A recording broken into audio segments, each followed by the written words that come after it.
All right, rock and roll. Welcome once again. Welcome all to the Scorched Earth Political Podcast. I'm your host, John. We welcome sinner and saint, friend and foe. But if you could, even if you're either one, hit that like and subscribe button, hit the notifications, leave some comments. And if you're not bored with me by now, let's keep going, right? And it's beautiful, April 25th. Man, oh man, we are almost into May. Summer is right around the corner. God, summer. In Southern California, summer seems to exist literally 11 months a year.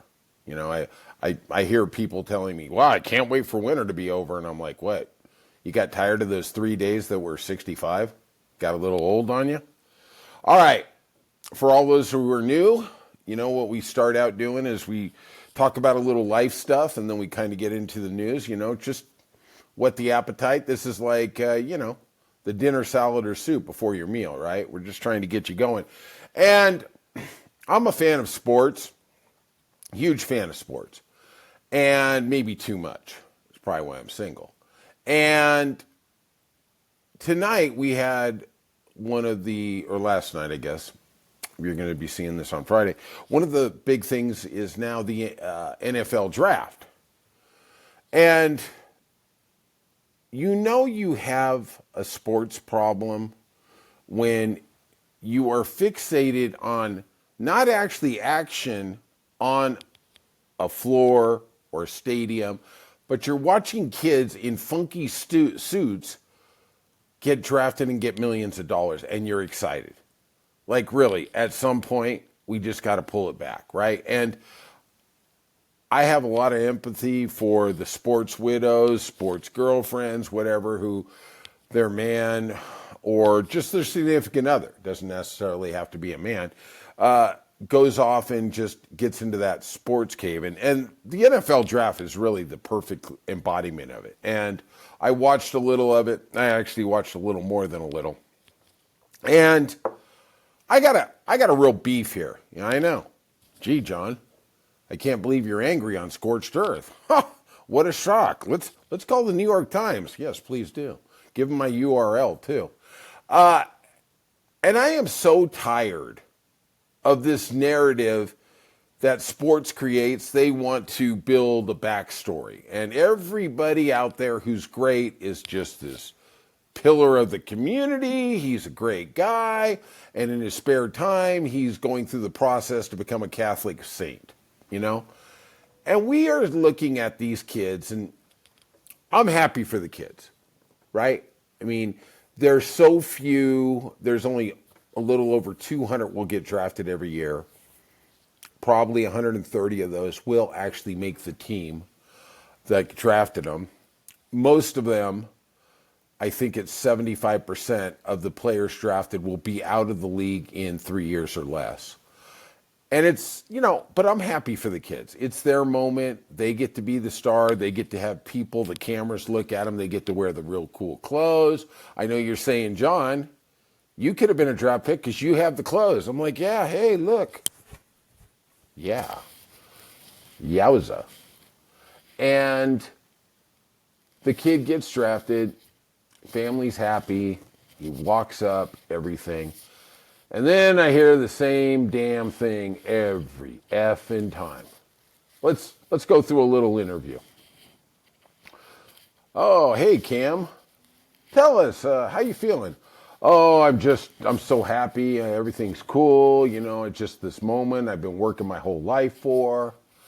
And they're like, you've overcome a lot, Cam. And yeah, I have. And there's been a lot of trial and tribulation in my life. And, I just didn't know if I was going to get through it all.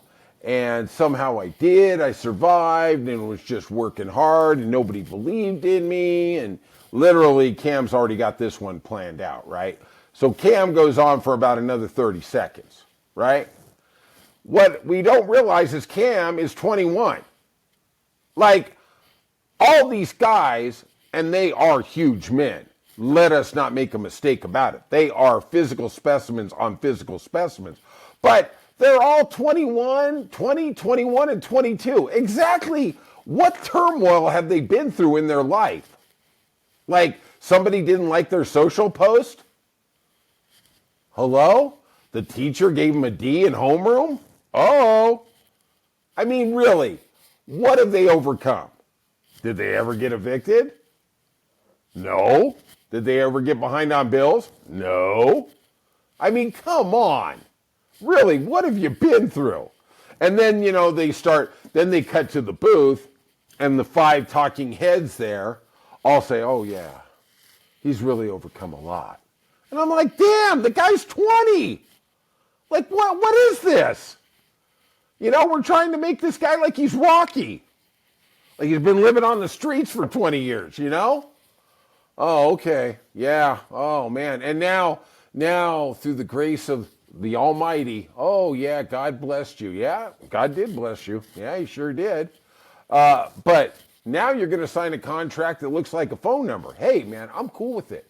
Go make all that money. I hope you don't blow it. I hope you learn how to spend it. I hope you learn how to financially plan, But at the end of the day, I literally heard 3 hours of this. Oh, you wouldn't believe what I've been through. And oh my gosh, it's been so tough. And, come on, man. You are a gifted athlete. You have been gifted since you were in Pop Warner. You were in junior high. You were in high school. You were in college. You were the person everybody gravitated to because you were the star. And now you're drafted in the first round, which is the elite of the elite. You are a superstar. You are the unicorn. And you want to tell us how much you've overcome. Oh, okay. Yeah, I guess getting your girlfriend pregnant. Yeah, that was probably a real tough one. Yeah, guy. Oh, my Lord.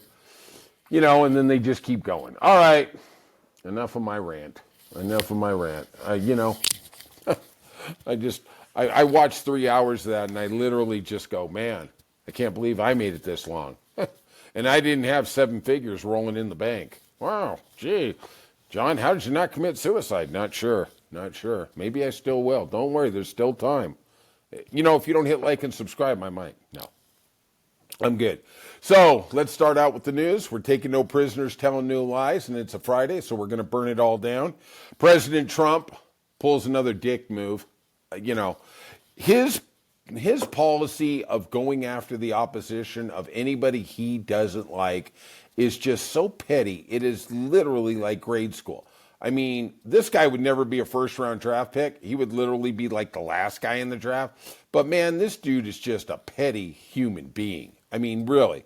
So on Thursday night, he signed an executive order for the Attorney General, who's supposed to be the Attorney General for the entire United States population. But no, he views it as his personal legal concierge, Pam Bimbo Bondi, to investigate allegations by a couple Republicans that Act Blue, which is a fundraising arm of the Democratic Party, which targets small donors, $50 and under. I mean, they'll take more, don't get me wrong, but that's really where they're at.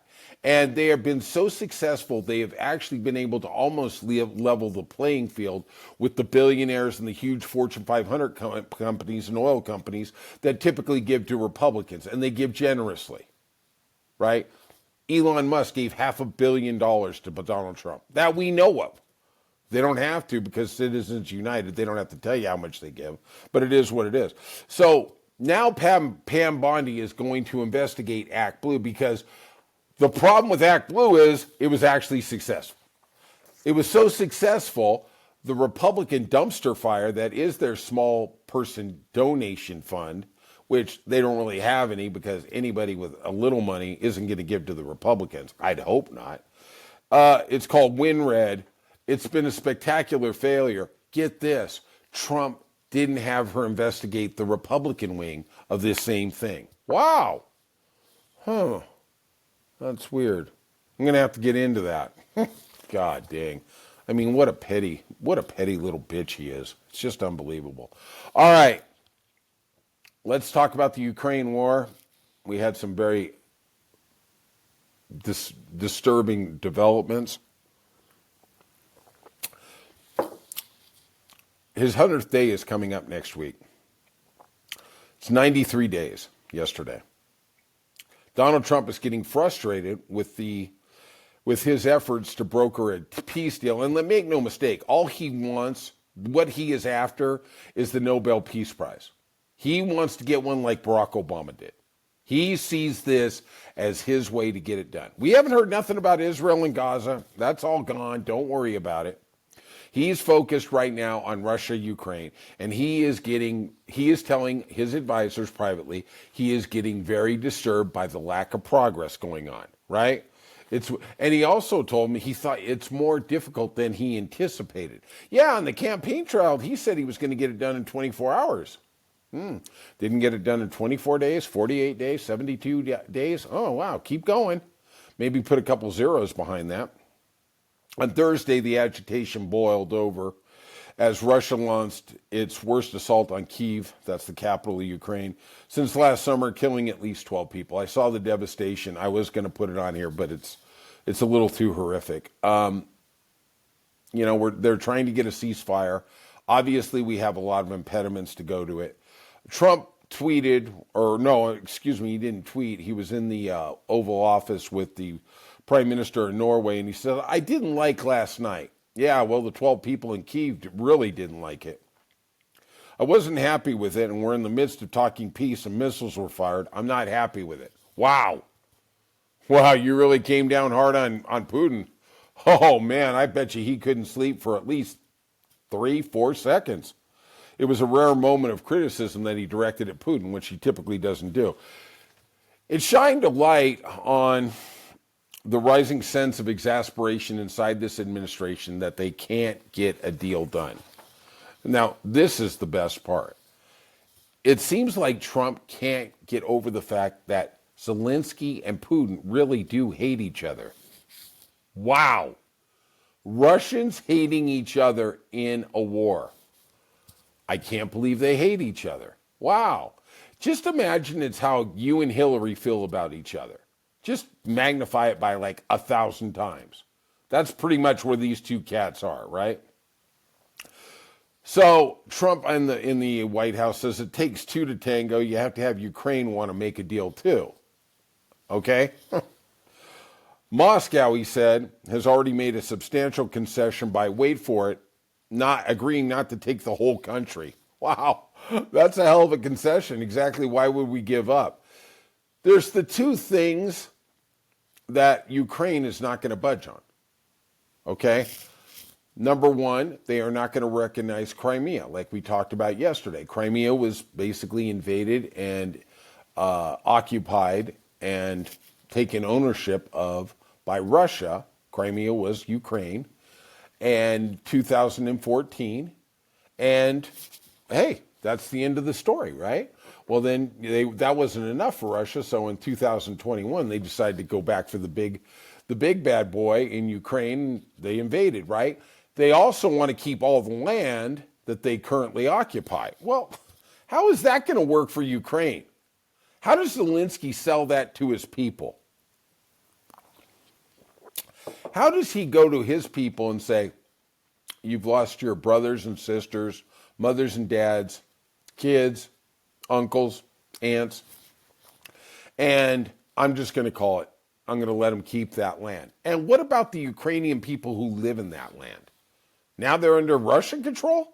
Like, all I could say is I compared it the other night. It's some country, let's just say America. Russia comes, takes Alaska. Okay? And then we go, okay, Alaska's yours. A couple years later, they come back and they invade the United States and they take Montana, Colorado, and New Mexico. And we start negotiating when they go, hey, we're just going to keep them all. Oh, yeah, I'm sure the United States would do that. Yeah, sure. Yeah, that really sounds great. Wait, where Trump is making another catastrophic mistake is him saying that Russia has a right to keep what they have taken, right? He's pushing that because all he just wants to get out, right? He wants to go down there and shoot golf. I'm surprised he was actually able to sign the executive orders on Thursday night. Usually that's his pre-golf party. And at the end of the day, what's going to happen when China starts eyeing Taiwan? How are we going to say, oh, well, we got to fight for Taiwan? Well, maybe not, right? But in the last couple days, Trump's social media message, which really is the official voice of the White House, to Putin totaled 30 words. You be bad, Putin. You be bad. Of course, his dispatch on social media a day earlier, being angry at Zelensky, was 259. There's a huge disparity. And make no mistake, the reason he hates Zelensky is because Zelensky in 2019 would not investigate Biden for that BS cover-up thing. And then Trump ended up getting impeached. That's really what it is. That is exactly what the problem is here. God bless. I'm with Ukraine. I am with democracy. You know, I had some troll in the comment section say, well, we'd have universal health care, John, if we didn't aid Ukraine. Yeah, okay, that's true, but I'll take 2 less fighter planes, and I will put my money for those people fighting for democracy who were invaded, who were our allies, who supported us in the Iraq war. They sent troops to back us up in the Iraq and Afghanistan war. Forgot about that. They've been a good neighbor. They've been a good ally. You know, Trump just wants to get out of there. Okay. Well, what's going on in Israel? You know, you have 2 conflicts going on. Trump doesn't seem to have a problem with Israel.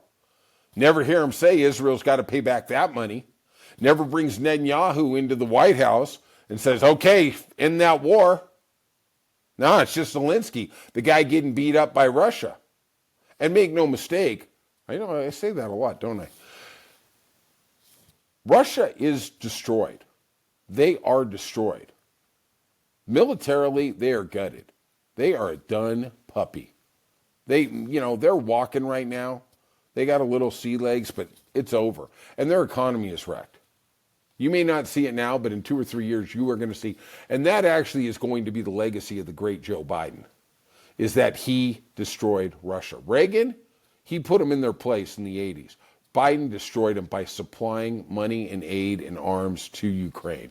You will see. When I'm president, I will say that in my inauguration. Okay? And if I don't, hopefully my vice president can elbow me and go, okay, don't forget about Ukraine. I'll be like, yeah, cool. All right. And in the story that's probably going to get my temperature really going now, the Catholic Church just keeps doubling down on dumb stuff. I was born a Catholic. We've been over this. I feel like I'm boring everybody, and I am. I was a Catholic, raised and bred to be a Catholic. Altar boy, went to the Catholic schools, had friends who were abused by priests. I left the religion. It's a beautiful religion. There's a lot of great Catholics, cool. But the Catholic Church never really owned that. They never really looked at the abuse that these priests and other associated employees in the Catholic Church did to young boys. They took advantage of them. Let's call it what it is. They raped them. They viciously raped them, sexually assaulted them. The only reason the Catholic Church is around today, because if they did that to young girls, they'd have burned everyone to the earth. There wouldn't be one church left in America or the world. But because of homophobia, because it is boys, everybody goes, oh, that's unfortunate. I wish I had a goddamn dollar for every time somebody said, yeah, it's really unfortunate. Yeah, like, oh, okay. Somebody's life is ruined. It's like these effing jerks.